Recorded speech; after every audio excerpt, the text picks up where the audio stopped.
Colby. Read by Zane Ellenwood.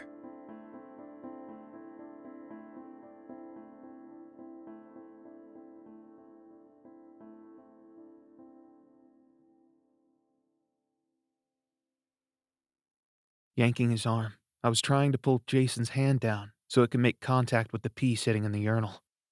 "Please stop! Howard, let me go!" Jason screamed, which caught the attention of my second-grade teacher. "Howard!" Immediately, my heart dropped. Behind me was Ms. Holly, ready to begin our monthly walk to the principal's office. "When are you going to start behaving?" Ms. Holly asked, dragging my body alongside hers. The entrance to the office was like entering hell. Silent as a mouse and stiff as a corpse, the teacher had to aggressively pull me into Mr. Hitch's office. In the corner stood one of the special ed teachers, staring me down, but more with a sympathetic look. It was like she was conveying a message of curiosity rather than anger. "This is the 5th time this year, Howard. You constantly keep getting into trouble. Is everything going steady at home?" Lighthearted, the man tried to squeeze out anything he could latch onto. He desperately searched for any signs of conflict I may have been hiding. But just like my mom said, everything is cheery and dandy at school. If not, they'll take us away. And I don't want that. Mr. Hitch handed a form to Ms. Jackie, the one witnessing our conversation. "Make sure Ms. Holly gets this, please," he stated as opposed to asking. "Yes, sir," she expressed. "Come on, Howard. Gotta get back to class." Jumping out of my seat, I hesitated to look at anyone. All I could consider was the form she held within her hand and how that would fall into the palms of Satan herself, my mom. "You have a speech at 1:30. Then we can read your social studies textbook and help you with that worksheet of yours," Ms. Jackie explained. "Yes, ma'am," I replied with an ill attitude. The closer I approached my classroom, the more I wanted to extract myself from this school. I was nothing but an imbecile who only made other lives worse. I sort of felt unwanted. Through the door, my class was huddled together in front of Ms. Holly as she read Clifford the Big Red Dog. Ms. Jackie and I caught the end of the story when we headed in. As some of my classmates turned around, I could only imagine what was going through their minds. It's this special kid. What an idiot. And that only fueled my pessimism, turning my outlook on life even more hostile. "And Clifford found the big blue bone." Ms. Holly closed the book. Her voice then altered back to that gritted tone I was too familiar with personally. "Please grab a reading book from the shelf." Ms. Jackie walked over and handed that paper to her. My conspicuous glare at the two adults attracted one student over to my area. "You're supposed to get a book, Howard." I wasn't in the mood, so I ignored her. "Howard?" she resumed. "Shut up, you idiot!" My frustration devoured any rationality I had left. This caused the girl to shout for Ms. Holly. Right then and there, I got up and shoved her to the ground. "You jerk!" I screamed. The sound of boisterous footsteps intensified my neurotic tendencies. 4 fingers wrapped a tight constraint around my arm and yanked me away from the damsel in distress. "You need to settle down or you'll be suspended." Ms. Holly, a discontented lunatic, had spoken with strict and unyielding words, that gritted sound unabating. She handed me that dreaded form, the one Mr. Hitch gave to Ms. Jackie. "You need to have your parents sign this." She then turned her attention away to rid of this particular exhaustion, that which only came about whenever I was near. The further she walked off, this invisible tar dressed me in absolute nullity. My stomach shriveled into a crumbled piece of paper. Speaking of paper, I couldn't simply look at the form. I forced all sensation in my neck to loosen so that my head would plunge downward like an anchor would to a seabed. There, I would have no option but to read every distressing word with the ink pressed firmly in irrevocable black. "Dear Mr. and Mrs. Kirsch, Howard has been having disciplinary issues. He has demonstrated inappropriate behavior on Wednesday, October 14th. Howard was caught taunting another student while physically intimidating him. Howard grabbed his arm and attempted to submerge it in one of the toilets of the boys' bathroom. Please have one of you sign below for acknowledgement of this form. It will need to be turned into Ms. Holly of the 400 Hall by Friday, October 16th. Thank you, David Hitch." Throughout the day, my focus anywhere else couldn't hold for even 1 minute. I constantly looked down at my backpack, that paper inside it spawning mental voices spliced in between secondary moments for dramatic effect. "You're in trouble, Howard," one thought raced. Then another. "Mom's gonna be angry." I winced at the backpack one final time before having to deter this fixated gape. It was to forestall a panic attack coming on. But my substituted distraction, that being the overhead clock, only exacerbated my trepidation. One hand inched its way sequentially to 12, and then over again, and over again. Each beat matched to my heart's pulse, which matched to my leg's tempo. 5 minutes. My mind wouldn't stop as much as I tried. All the other students began packing up, while I just zeroed on Ms. Holly, who was sitting at her desk. I was ready to showcase my impatience with the teacher. Ring, ring, ring. I waited for everyone to exit the premises so I could have my moment. My crumbled stomach began to bathe in the sizzling acid from within. It felt like a leak was sprung, and now the gastric fluid was trickling down, drop by drop, along the sides of my intestines. But when the last silhouette of a student cleared my view, I stood up. I gradually headed diagonally across the room, building my words on what I was going to say to this woman. "Ms. Holly." She quickly eyed me. "Why do you always have to be such a jerk? It seems that every time I'm doing something, you always yell at me. Sometimes I wish you'd settle down." Without any hesitation, she pounced on what I said and began dialing a phone number. Widening my eyes, the breath I had sailed out of me. I grabbed a seat and started banging the palm of my hand against my clammy forehead. My vision blurred up in a hectic blaze as tears clogged up the outlets of my eyes. All I did from then on was hyperventilate. Without control, droplets fell from my eyes. "Please, Miss Holly, don't call my parents," I implored. The door creaked open, which set off a monstrous awakening. In the doorway was an enraged maniac ready to rip me a new one. Towering over my puny figure, Mom's mouth began articulating her rugged vocabulary. "Is there something you want to fucking tell me?" The moment she started twitching was the moment I rushed for my bag and pulled out the form. I remained on my knees to avoid any physical contact. Slap! "What have I told you about touching people?" She went in and clenched my neck, making me squirm in pain.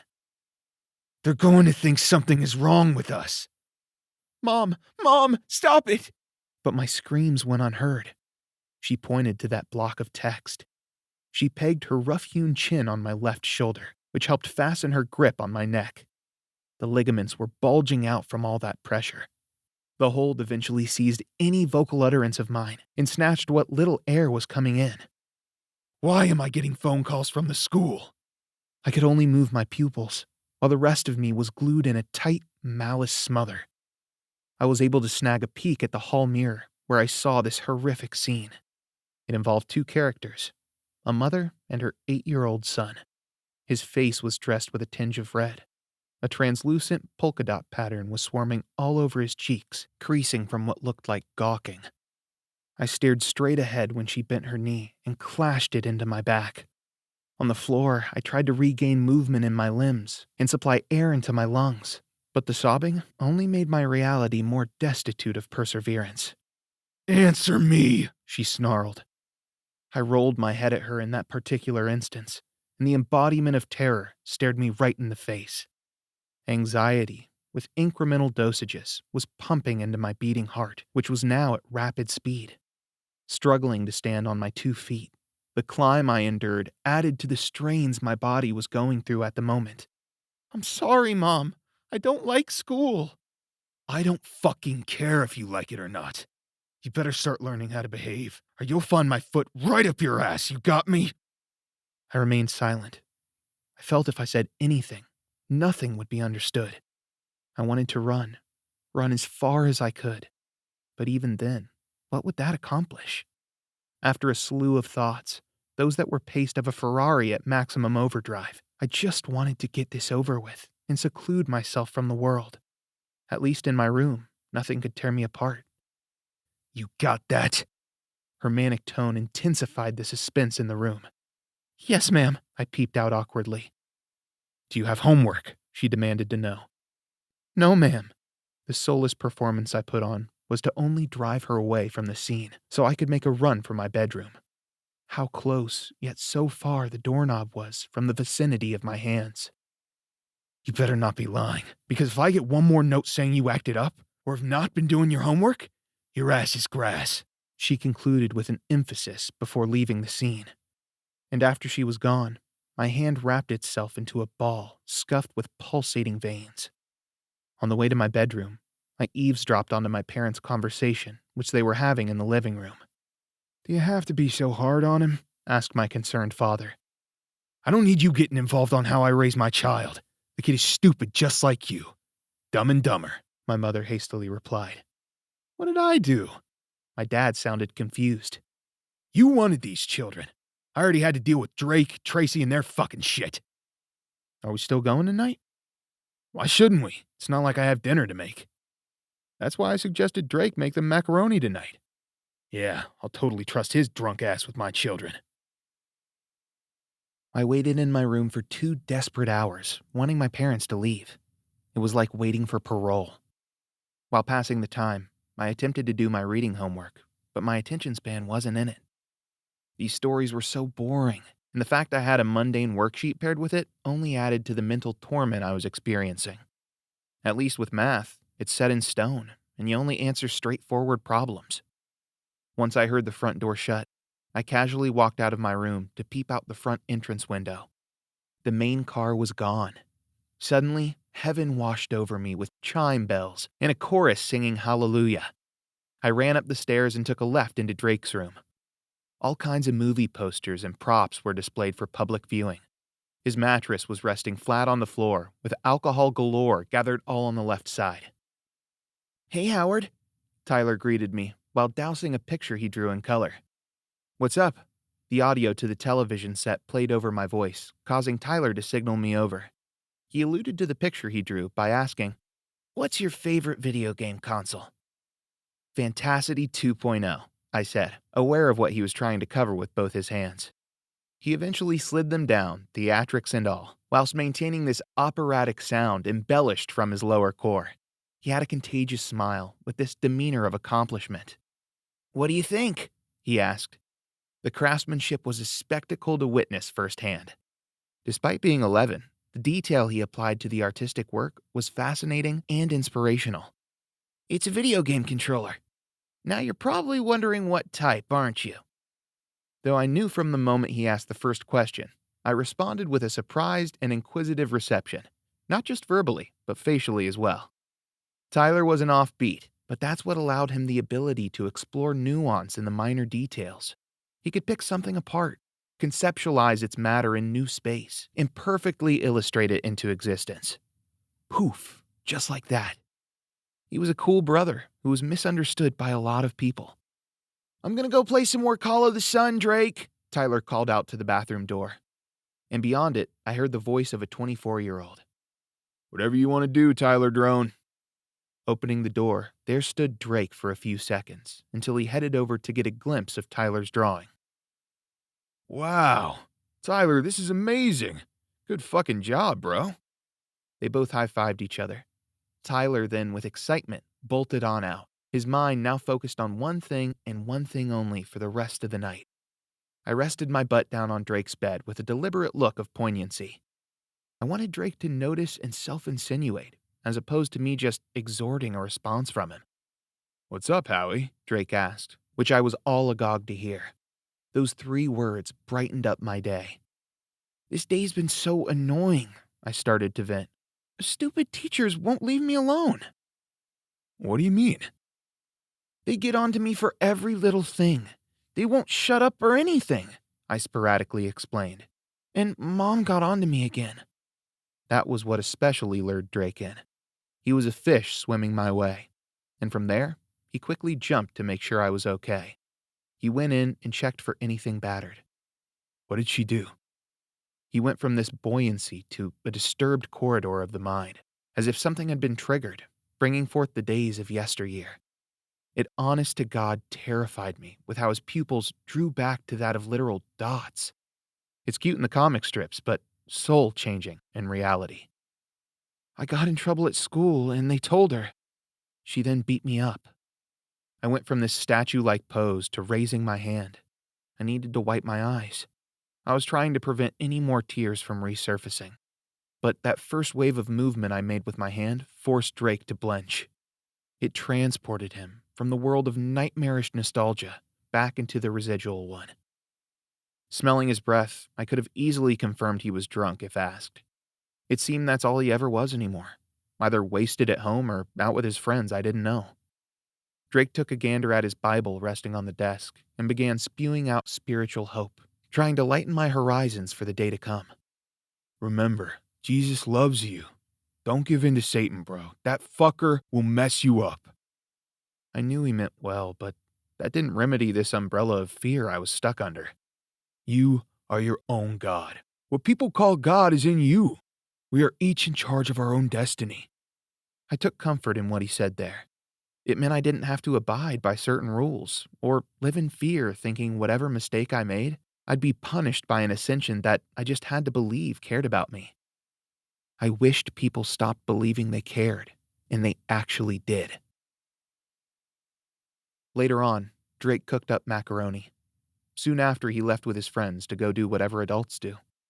He left Tyler in charge by telling him he was the man of the house. But unless I wanted an evening of video games and soda, I was on my own. I genuinely had this case of unease shaking my body. As the sun was setting, I remained alone in the dining room. The scenery haunted me with its depressing atmosphere. I felt scared during that part of the day, more so than any other part. There was an ambiguity that circulated the aura. The best way to describe my reasoning is this. At least with school, I know I'm going to upset my teachers. At least with my mom, I know I'm getting whacked. At least with Drake, I know I'll be poisoned with the odor of alcohol. However, with these types of concerns, the more esoteric ones, I couldn't gauge a bottom line. I could hypnotize myself into thinking I'd be dead the next morning, body stiff and hard. Funeral music begins to play over the speakers in our Baptist church. The vibrations would shake the base of my casket. And those vibrations would be the only things heard amongst the gathering, as the crying would drown out any audible composition of that music. To summarize it, I was really scared of the unknown, and still am. I decided to take my mind off such distressing matters by watching TV up in Drake's room. Usually kids my age aren't allowed to watch mature-rated shows, and I knew that, but I didn't care. I flipped on the set to a mature-rated program. For the next 30 minutes, I was intrigued and engrossed in the storyline and characters, but there was a peculiar one that really stood out to me, a talking dog. Ironically, he was the most human on the show. I could relate to some of his dilemmas like feeling alone, isolated, and being mistreated.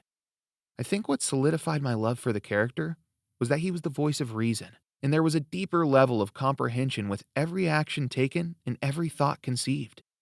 Those qualities merged with a heart of gold. He knew what words to say and lessons to teach, while still capturing the grit and imperfection of a ghastly world. He cussed, made mistakes, and definitely wasn't perfect, but still came out as a good person. He was someone who could become more than what they were before. I lay in the dark with a movie playing in front of my bed. I had to have something on if I was going to bed. The dark would be too much of a distraction for me to sleep. The potential threat of lurking demons and horrifying entities from beyond the grave would have me racing. My greatest obstacle overcoming involved my psyche. Will I be here in 24 hours? Will I meet God before my next slumber? Death was something I had learned fairly early, and the thought of it traumatized me. Any light provided me a chance to fall asleep and forget about all those woes. But I wanted to lean toward a different method of dozing off that night. I shut down the television set and rolled into my bed, trying to subside any quick reactions I may have had. Close your eyes and dream. Just dream. Before I could transition into a different universe, bickering and yelling took me out of my trance. Through the door, echoes of my mom and Drake were heard. "Where the fuck were you going?" shrieked my mother. "Shut up, you bitch. I don't want to hear you babble on about how shitty your motherfucking life is. All you do is torment these kids and make their lives miserable. Howard told me today how you fucking gave him a beating. A mother shouldn't do that. When Drake spoke the name Howard, I lost my breath.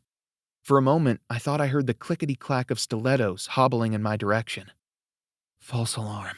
I calmed myself down when the sound furthered itself from the realms of my room. The rest of the time, I attempted to discount the not-too-distant arguments by imagining I was somewhere else. Trees surrounded the area, trapping me in a circle. The clouds gathered together to orchestrate a storm far greater than the sum of all my burdens. Minuscule drops of rain began to shower on my beating flesh, numbing it to the point where I had no operating nerves. I sensed vacancy in my veins. I felt non-existent to the earth I was living on. Out of the shadows appeared a figure, one that was alien to me. I didn't know what it was. Divulging itself, the soon-to-be revelation kept my feet planted on a solid foundation. I saw that the shape was forming into something I could recognize in a heartbeat. Colby, the talking dog. The dismay I caged within my chest sailed out, welcoming someone who I didn't have to fear. With open arms, Colby kneeled down and wrapped his well-being around my tender, shivering body. "Are you okay?" the dog asked. Just cold," I stuttered. Clasping my hand, he pioneered through the trees and rivers, freezing himself, but wouldn't give up on my happiness. At moments of tension and despair, he inspired me to remain strong. We were hopping along rivers when we came across a mountain, one that skyrocketed and soared through the clouds. I climbed onto his back, which cinched his decision to climb the beast. With no hesitation, I latched onto his neck, tightly grasping whatever I could to not plummet. Burying my eyes into his fur, I could only imagine his reaction. Though I did succumb to a large quantity of angst, at that exact moment, exhilaration overcame the abhorrence I was enduring inside. As the wind blew Colby's fur, increments of hair flew away, signifying the loss of doubts and the realization of perseverance. The realization I came to was that this entity was my hero. Colby reached a pit stop where he dragged his belly along a sharp ledge, then a rocky surface. Jumping off his back, I gawked at a cave as gigantic as a tidal wave. Looking back at the exasperated animal, I ran over to assist him. I followed him over to a resting spot where he sat down, catching his breath. Examining such strong masculinity then, for it to morph into sensitivity, that poured adulation in my heart for the creature. Wobbling over, I lay my right beside his twisted belly. "That was for me," I joyously cheered in self-thought. Taking his paw, he gently pulled me in and rubbed my skin, making sure I had no marks or bruises. Finally, he cloaked his person onto me, allowing myself to wear his soft light confidence through the bleakest weather. He rested his nose upon my hair, and I was sure I'd be safe now from the horrors of reality. Rubbing my hands together, I gaped my mouth open and stared into space. Applying movement to my arms, I let off some unneeded stress. This is known as the yi. It availed me when I'd feel excited or nervous. From a glance, it looked like I had a form of retardation. It would allow me to gain full control of myself without the slow burn of jitteriness. It would release all of it in bulk, making it less frequent and only in spurts. "Focus on this, Howard." Ms. Jackie moved my attention to the computer screen in front of me. "Reading questions. Ugh," I thought, with sluggish reflexes. I returned to my notes, written and provided by Ms. Jackie herself. They were highlighted, organized, and neat. I purposely avoided doing anything until the final bell. I couldn't wait to get out of content mastery. Motioning his hand toward myself, I spotted Tyler mouthing to me, "New episodes tonight." Taking my mind off my studies, I quickly thought in excitement of all the new adventures my favorite shows had in store. It was a nice distraction, as I would enrapture myself in the plots and characters. I then thought of my dream last night, and how I wished to be in a world like that. I wanted to capture that moment and live in it forever. The closest way I could, though, was to write it. And as I would write, I would be able to relive all the emotional sensations I enveloped internally. Even after that, I could read it over and over, knowing there was something in existence that could comfort me whenever I'd need it. I discreetly glimpsed at the teachers circling the area and waited for the perfect opportunity to take out a blank piece of paper. Once I did, I began writing. This rapid fire inside me had me racing to get it finished. Rushing it was the least of my concerns. As long as I could get it on paper, it would be the best work I ever produced at the time. Though my grammar and penmanship were atrocious, past that, it was a raving view of fiction. 2 minutes before the bell, Ms. Jackie reviewed my progress on the computer and saw I had answered 0 out of 20 questions. "Did you read the story?" Her eyes wandered down to my reading book, which was on the title page of the assigned story. To her left, she analyzed the paper I was writing and confiscated it. The bell soon rang, and I walked out with Tyler. "New episodes tonight," he ecstatically announced. I was too fixated on my story, though, and how it was now in someone else's hands. She won't understand. No one will, I humiliatingly thought. I'm an idiot. I shouldn't write in school. Making our way through the hall, a group of kids were walking on one side about to pass us. One peeped over and whispered to one of his pals. "Retarded much?" Assuming we didn't hear them, they laughed quietly until they were farther away. I peeked at Tyler, and he still had that grin on his face about our shows tonight. He never really was aware of what people actually thought, that they wear a mask to gain your trust, and then they smash it into a billion pieces. I always interpreted his naivety as a blessing and a curse. Dad grabbed our attention by hollering our names. Tyler and I both gathered into the living room as a result. "Do you want to go with your mom and I to Rally Mart?"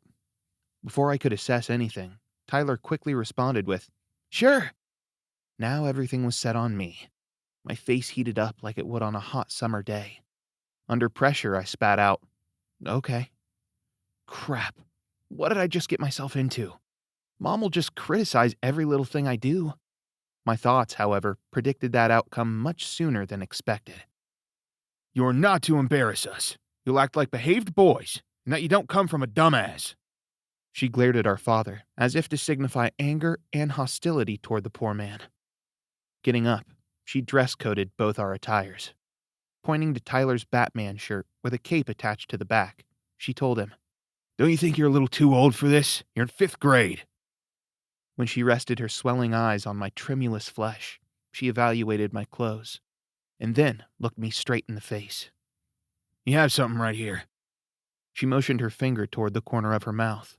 Instantaneously, I made sure I wiped whatever she was referring to off. "Don't act like that in public," she concluded, referencing the spastic reflex I just performed. I kept quiet, aware of our mother's wrath while we marched around the store. Tyler was too focused on the toys around him. He felt the need to spew off dialogue from shows he'd seen before. It would frustrate Mom to no end. To her, Tyler was a shameful reproduction and attempted to hide him from the world. Whether he'd be off dancing, talking to himself, or God knows what, it ate at her like a parasite. Constantly, she'd try to keep it under wraps, telling Tyler to quit his retarded behavior. Tyler, on the other hand, couldn't help it. No one ever paid enough attention to properly treat his disability, and it would stay like that, much to society's disapproval. Tyler kept on with his usual shtick. He was reciting lines from a cartoon he loved. "Hey, be quiet, smart guy." "Smart guy? Reggie, I'll have you know that." While Tyler was performing shenanigans behind the agitated woman, you could see her teeth begin to clench together, while her fist coiled up in rage. Soon the animated boy was struck, with teeth burying into his arm. Mom had bit Tyler. Seeing her commit such a carnivorous act startled me, making me quiver down to my feet. Inside, I knew I couldn't save him. He had crossed the intersection into his own inferno, and was about to feel the wrath of Satan herself. "Ah!" Covering his mouth, Mom induced Tyler to shut up by threatening him with the most blood-curdling face known to man. Through those teeth came about a voice, one that sent chills down your spine. "Shut up." Like always, we both followed her orders. We were lapdogs on leashes, connected to a master who used us as pawns and punished us if we were to misbehave. Tyler was the more vulnerable of us two. On the car ride home, Mom ranted on the state of this family. "It makes you look like a freak," she harshly revealed to Tyler. Turning her attention to Dad, she went on. "It was your idea to bring them. If you want them to tag along, that's fine, but keep them under control." Snapping her head back to us. "I'm not the one who wanted to raise y'all. Your father did. I didn't want you. It's me then, y'all. I'm always first." I was already lower than rock bottom at that point, but any insults issued out by her pushed me down even further. But I also kept thinking that if it was getting to me, what was going through Tyler's head? I sat on the ground, observing anything except the feet I was massaging. In front of me lay my mother, who asked if I would rub her feet. Out of fear, I'd practically do it a few nights a week. God, they were appalling. But during those sessions, I'd have quite a few thoughts and scenarios run through my head, such as if I were to stand up to her, have my say, and so on. In bed, the sounds of smashing glass, along with my bickering parents, sent me into an emotional spiral. I hate this family. Closing my eyes, I met up with Colby again. This time, we were resting on top of a hill coated in snow. Buttoned up in fuzzy clothes, we maintained warmth while preparing ourselves for a steep drop. Though the sled was made from old, rickety material, it was still capable of sustaining a kid and his talking dog. Positioning the wooden contraption downward, Colby made sure I was safely fastened. As he applied force, the luge sped up, racing down. Colby leaped into the tiny toboggan, having the time of his life. It was astonishing to me. Inside that rough exterior, there was someone who knew how to look past all of life's complicated debacles. As the weather tangled itself around my face, it stiffened my facial features. The frost swept my breath as my collar strapped itself onto the stem of my neck. The faster the sled became, the more susceptible it was to sending us flying in midair if it were to crash. The adrenaline I was overdosing on gave me a feeling of elation and electrified my existence. The combination of Colby's grasp on my waist to ensure I didn't go flying along with the snow gluing itself to my widened visage was a mixture of life's authoritative emotions. Crack! I yelped. Ah! Colby and I were shot across the sky and into the snow. I bit my bottom lip while groaning in heavy agony. My arm! My arm! Running to the rescue, Colby saw I contorted my right arm. It looked like it was twining around something. Gently caressing it, he snapped back what he could into place. Luckily, I managed to subside the pain. I swung up and down as the wind pushed my cheeks back, constantly flipping my head behind. There was Colby, sitting on a bench, reading a newspaper. Along with 5 other students, the swing set was packed. Though many occupied the area, only I could see the anthropomorphic brown ball of fur. Over the course of recess every single day, I'd play and hang out with him, and he'd do the same in return. Ms. Jackie was assisting me with a reading packet. She was guiding me through steps in order to better understand the questions I was assigned to answer. Meanwhile, Mrs. Hernandez was helping Tyler over on the other side of the room. Tyler wouldn't stop picking at his arm, covered by a long-sleeve shirt. The mark Mom left on him was brutally deep. I would constantly roll my eyes over to his side, trying to distract myself from this tedious worksheet in front of me. I made my default response, yeah, whenever Ms. Jackie would expect a reply out of me. Tyler began to dig deeper into his wound until he accidentally unveiled it in front of Mrs. Hernandez. Appalled, the teacher asked, "What happened there?" Instantly, my attention directed itself toward them both completely. Pump, pump, pump. The beat in my chest had me shaking my leg, forming a rhythm. Tyler's wrist started oozing blood from the wound that was inflicted onto him. Standing up, Mrs. Hernandez grabbed the attention of Ms. Jackie and 2 other teachers. They assessed the situation by asking Tyler questions. "What'll happen if they find out Mom did that? Will they take us away?" Scenarios sprinted back and forth in my mind, trying to settle on one definite possibility. The problem accelerated when Tyler spoke the truth. My mom did it." My heart dropped into the acid region of my stomach. I wanted to hurl up everything I ate that day. Is that true, Howard? Mrs. Hernandez asked. You're on the spot. Say something, fool. I wondered how I was going to answer this and ease the tension in the classroom. Everyone shifted their focus onto me. The sudden rush of anxiety began to pour down my forehead. The phobia of my mother's dander inclined me to fight for her furtive role as abusive vermin. She did it on accident. I don't know what exactly happened. 2 of the 4 teachers escorted Tyler out of the room, with tissues clogging the bloody hole on his arm. Upon entering the house, my mother, all puckered up, sat at the dining room table.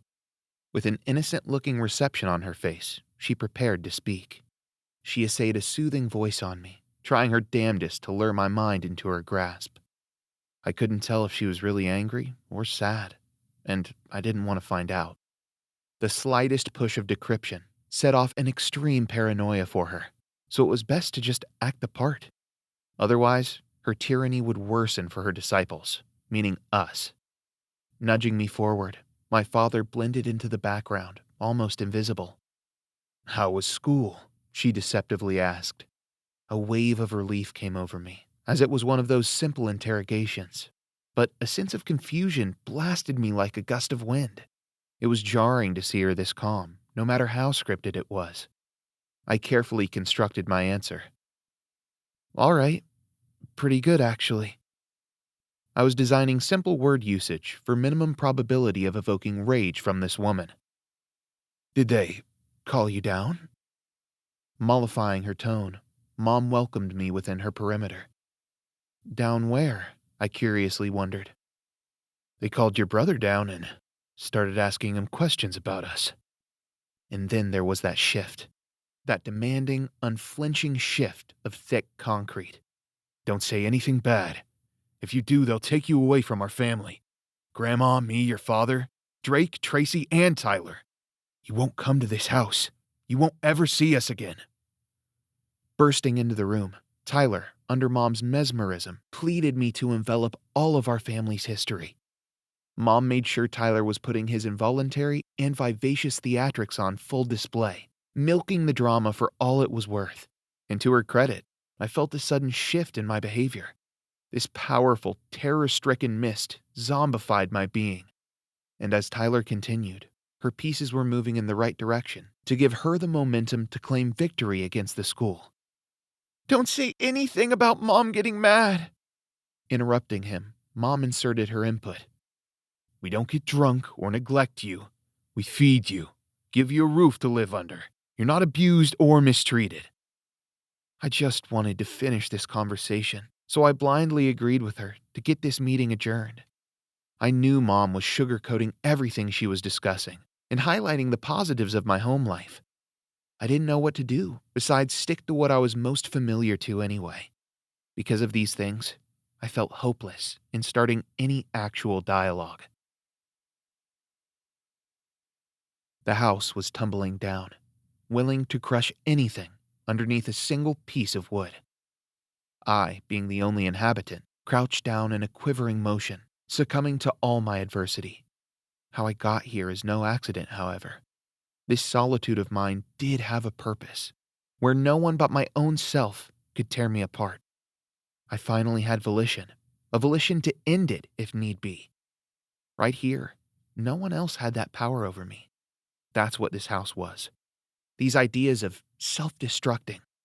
These thoughts of my cognition powering off. The concept of nothing. All these ends had tears exploding from the sockets of my eyes. While I drowned in my sorrows, Colby kicked down the door that was 6 feet out. He sprinted on over, where he tried to hoist my body up, wanting to rescue me from the ongoing catastrophe. Tragically, he was having difficulty. I wasn't budging. No matter how far or much I ran, life wouldn't stop. "Come on, Howard!" the frantic dog quailed in an attempt to save me from my own defeat. Strengthening my mental stability, the fantasy encased my shoulders. He would stop at nothing to protect me from the danger of the house's impact. He took his lips and kissed my swollen cheeks. If I died, he'd go with me, never abandoning me. He, at that time, gave me a sudden fortitude. I looked at him and kept flashing back to Drake's message. You are your own God. What people call God is in you. I realized then, Colby wasn't an external being of another conscience. Actually, he was a manifestation of myself. He was I, and I was he. All the qualities, all the pride, all the confidence I had much love for. It dawned on me that I had love for myself. This is what led to the wedding of mind and soul, and what ultimately convinced me to get up. With Colby's assistance, I rushed up. He then swept me into the arch of his arms. I entombed my nose into his cramping hip, and his belly would push me outward when he'd exhale. What he was running to concerned me because I couldn't tell what it was. I wanted to stop, but he wouldn't. I sunk my nails into the traces of his collarbone, demanding he stop. If we do, we'll be crushed, he yelled. But what if there's something worse? Please, please stop. Deep down, I loathed myself for commanding him to halt. It was better to head towards something than nothing at all, especially when life was at stake. Taking the risk, I trusted Colby, and I sat in the waiting room, trying to recollect the ending of my dream. But the most I could resurface was to the point Colby and I were running forward into the unknown. I kept banging my head with the palm of my hand until a counselor popped out of an office. He asked me to enter through the door. Sitting at a table, the friendly figure had out paper, ready to take notes. Tell the truth. Go on and say it. What if we are taken away? What if I never see my family again? Where will I go? My stream of consciousness took away what was in front of me until the counselor snapped me back into reality. Hello, Howard. I'm Mr. Campbell. How's your day been? Good, I told him with an upbeat attitude. I'm going to ask you a few questions. I want you to answer them as honestly as you can. Can you do that? He calmly asked. Yes, sir. Do your parents drink? Remember, honestly as you can. I beat around the bush until I finally answered his question. My dad does. How many does he drink a day? A few, but doesn't go overboard. What about your mom? Remember, honestly as you can.